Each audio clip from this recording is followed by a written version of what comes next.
Summary of craving and wholesome desire. Here are some important distinctions between craving tanha and wholesome desire chanda. Basic definition. Tanha: desire, craving, thirst, the desire to obtain, the desire to acquire, the desire to exist or to not exist, the desire to consume. Doctrinal definition of tanha: the desire for pleasurable sense objects, the desire for self-stability, the desire for the self to escape from or pass away from undesirable states of existence. Simple definition: selfish desire, the desire for self-gratification, the desire for the self to exist or cease to exist in a particular way. Process: ignorance plus feeling, vedana, to craving tanha, to seeking pariyesana. Objective: aim: the sixth sense objects at Ramana, things to provide pleasure or to indulge the self, objects of enjoyment at Misa.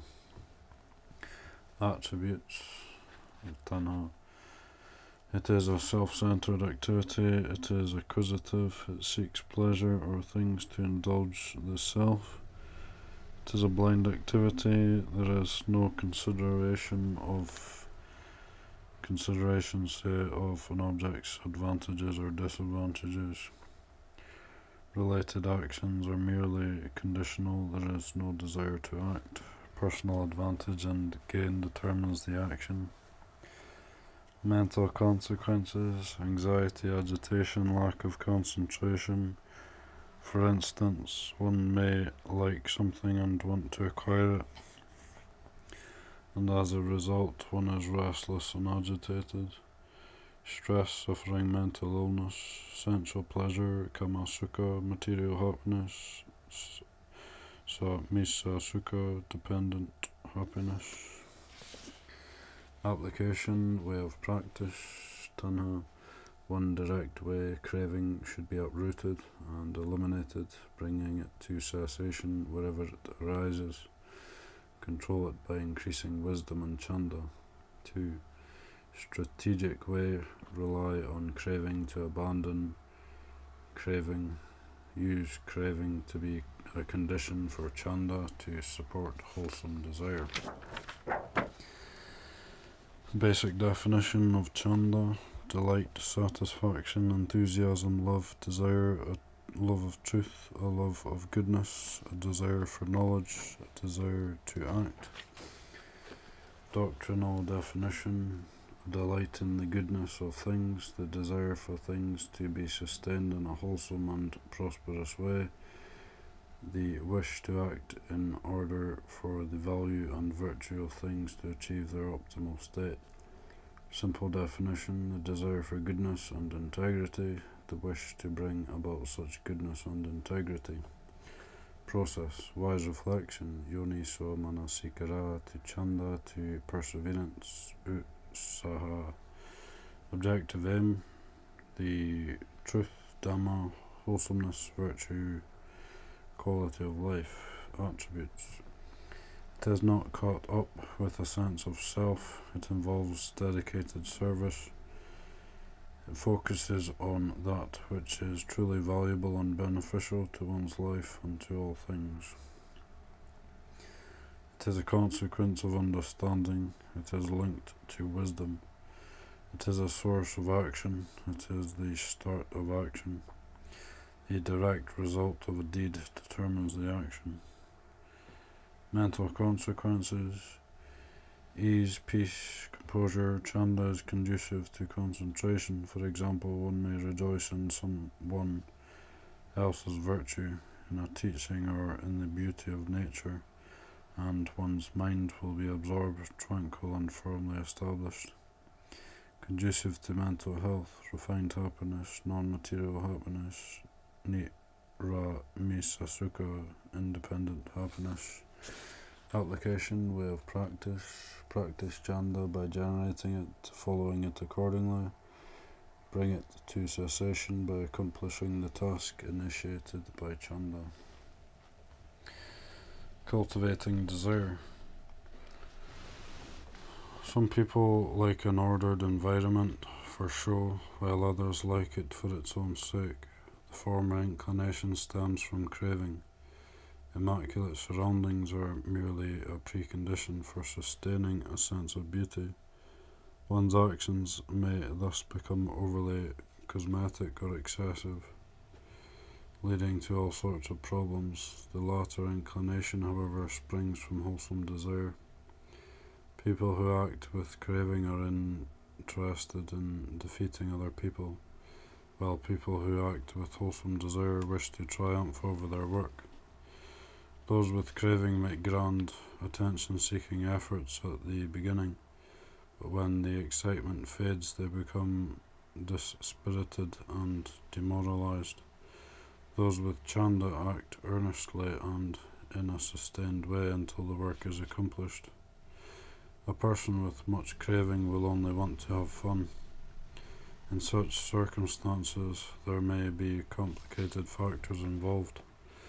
One may, for example, act under the pretext of developing insight. A person with much wholesome enthusiasm is able to think ahead and act for long-term benefits. Here too there may be complicated co-factors if craving begins to influence the process. One may start making great plans for the future. Craving is tied up with indolence. Chanda fears no difficulties. People who love the truth want to know their own faults and shortcomings. They are pleased to acknowledge these faults, as it gives them an opportunity to improve themselves. At the very least, such reflection gives them the chance to assess their own virtues. People with a lot of craving are obsessed with their own self-image, and thus are continually in conflict with things and are preoccupied with protecting their self-image. They derive no benefit from constructive criticism. Craving makes one careless in regard to methods of conduct. One tries to accomplish one's aims by using any means, including unrighteous means. A person who loves the truth, however, possesses both an intelligence in regard to methods of conduct as well as a conscience. The methods must accord with Dhamma. A love of truth, Dhammachanda, thus requires an exceptional degree of mindfulness and wisdom. Some children try to repair their toys or electrical appliances even though they have enough money to buy new ones. The reason for this action may not be exclusively to save money. It may indeed reveal the child's wholesome enthusiasm.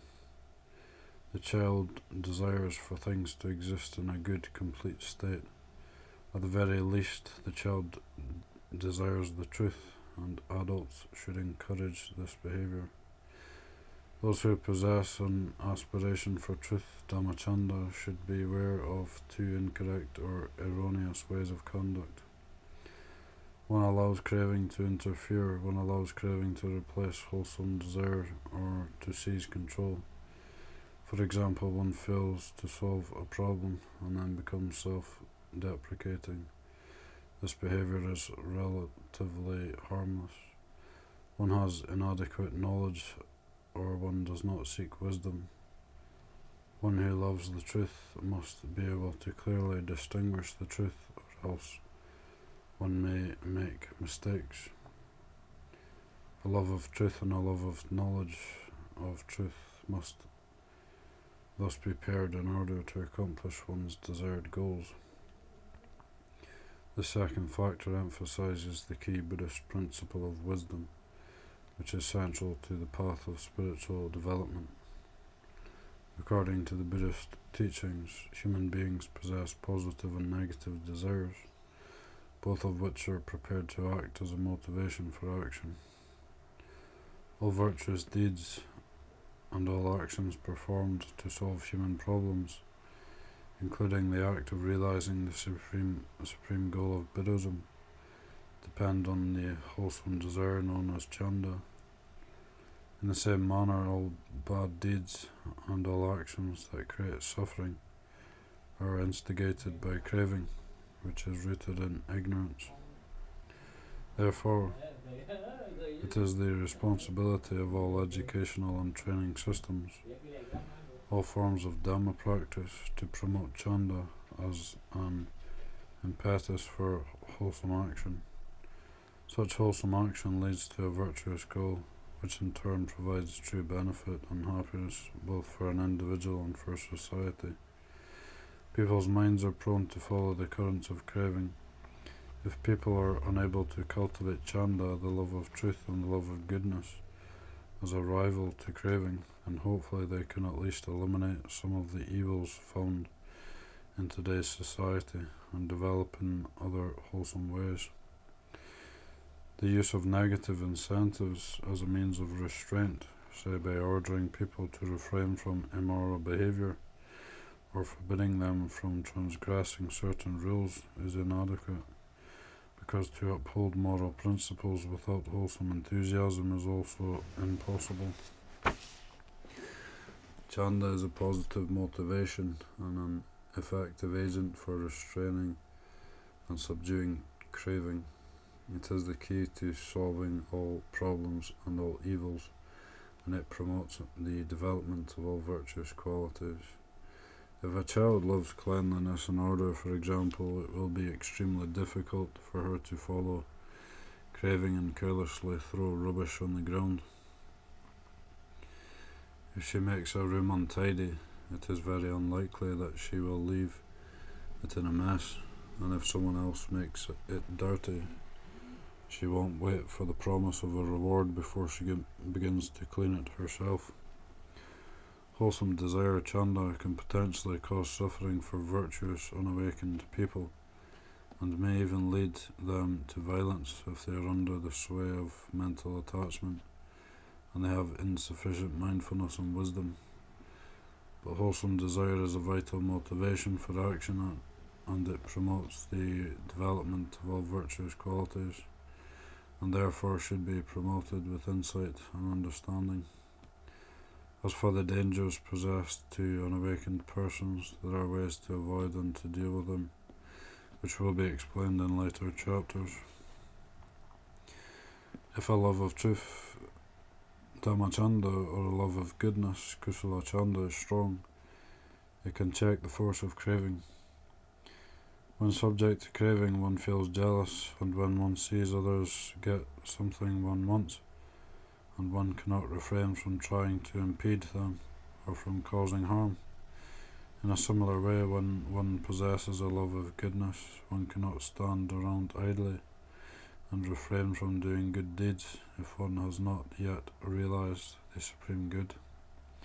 When chanda is stronger than craving, a student will study with all her energy and endeavour to reach the truth of the subject at hand, even though a moderate amount of study would produce good grades. A merchant will try and manufacture products with real quality, even though he can profit from inferior products and trick the customers who cannot recognize the difference. Civil servants and other workers will aim to accomplish the best work possible in their own area of responsibility, even though they can make a decent salary without putting forth much effort.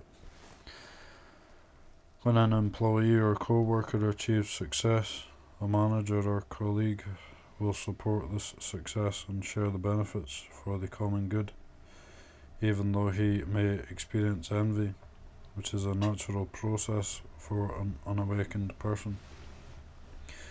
A ruler or